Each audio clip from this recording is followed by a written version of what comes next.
मरकज़ के ज़ेर-इंतज़ाम जम्मू कश्मीर के 2 शहरियों को दोनों उलमा थे और काफ़ी अहम शख्सियात हैं, दोनों को राहत मिली है और ये राहत 6 बरसों के बाद मिली है गुजरात अदालत में। दोनों कश्मीरी थे, दहशतगर्दी के संगीन इल्ज़ामात थे और इल्ज़ामात से इन लोगों को बरी कर दिया गया है। अहमदाबाद की एक सेशन कोर्ट है, अदालत है। 15 सितंबर को कश्मीर में मुक़ीम जो 2 उलमा थे, उन पर ये इल्ज़ामात थे कि दहशतगर्दी फैलाने के लिए 2006 का एक मुकदमा था जिसमें इनको बरी किया गया, 6 साल तक ही जेल में रहे। इन पर इल्ज़ाम ये था कि लश्कर-ए-तैयबा नाम की जो ममनू तंज़ीम है उसके तहत 2002 के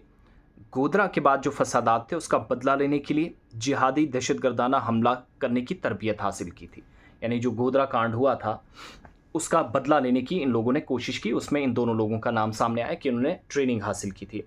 अदालत जिसकी सदारत एडिशनल सेशन जज प्रशांत शीट कर रहे थे, गवाहों के बयानात उन्होंने सुने, इस्तगासा के दावों की हिमायत नहीं कर रहे थे और इसके बाद अदालत ने इस बात का कोई सबूत नहीं मिला ये कहते हुए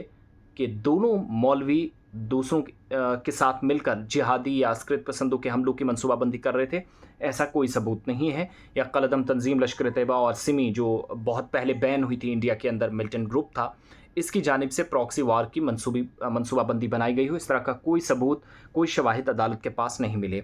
2 मौलवियों बिलाल अहमद उर्फ बिलाल कश्मीरी 2021 में गिरफ्तार किया गया था और सैयद ज़बीउद्दीन को 2012 में गिरफ्तार किया गया। दोनों का ताल्लुक नॉर्थ कश्मीर के बारामूला से है। इन पर आईपीसी की दफ़ा 120 मुजरमाना साजिश, 121 ए रियासत के ख़िलाफ़ जराइम करने की साजिश के तहत इल्ज़ामात थे और इसके अलावा 124 सदर, गवर्नर वगैरह पर हमला करना, कानूनी ताकत के इस्तेमाल को मजबूर करने या रोकने के इरादे से और गैर कानूनी सरगर्मियों के रोकथाम एक्ट यानी अनलॉफुल प्रिवेंशन एक्टिविटीज़ एक्ट के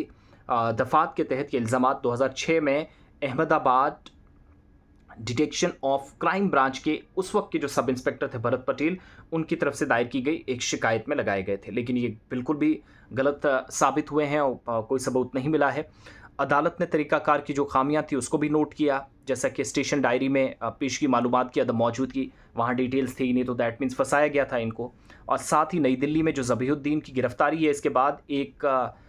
पंच गवाह को रिकॉर्ड करने और इजाफी गवाहों को लाने में नाकामी, एक जुर्म के लिए हिरासत में लेने, जब वो अदालत में थे तो तब ये भी बात सामने आई और दिल्ली क्राइम ब्रांच की तरफ से कुल 23 मुल्ज़िमान के ख़िलाफ़, जिनमें एक नाबालिग भी था, 2013 में और दूसरी 2021 में 2 चार्जशीट दाखिल की गई थी। इसके अलावा डीसीबी पुलिस स्टेशन में एफआईआर में कहा गया कि कश्मीर और दीगर रियासतों के जो मुसलमान नौजवान थे दहशतगर्दाना सरगर्मियों में मुलव्विस थे, जिनके राब्ते और इत्तेहादी अहमदाबाद और गुजरात के दीगर मकामात पर सरगर्म थे, लेकिन अदालत ने इन सारी चीज़ों को झूठा करार दिया और कुल 30 इस्तगासा के जो गवाह थे, गवाही उन्होंने दी बशमूल अहमदाबाद पुलिस सिटी के उस वक्त के एसीपीजी एल सिंघल, जिन्होंने एफआईआर के बाद केस की तफ्तीश की थी। तो 30 लोगों ने जो सबूत पेश किए उसमें कहीं पर किसी का नाम नहीं था। बिलाखिर ये तमाम लोग फंसे और नाम इसी तरीके से सामने आ गया। बहरहाल ये सारी डिटेल्स थी। इन दोनों लोगों को जो उलमा के हवाले से पूछा जा रहा था कौन से आलिम थे, तो 2 लोग थे जो मैंने नाम पढ़कर सुनाए। ये पुलिस का एक्शन और अदालत की बात थी, इन लोगों को रिहाई मिल गई है।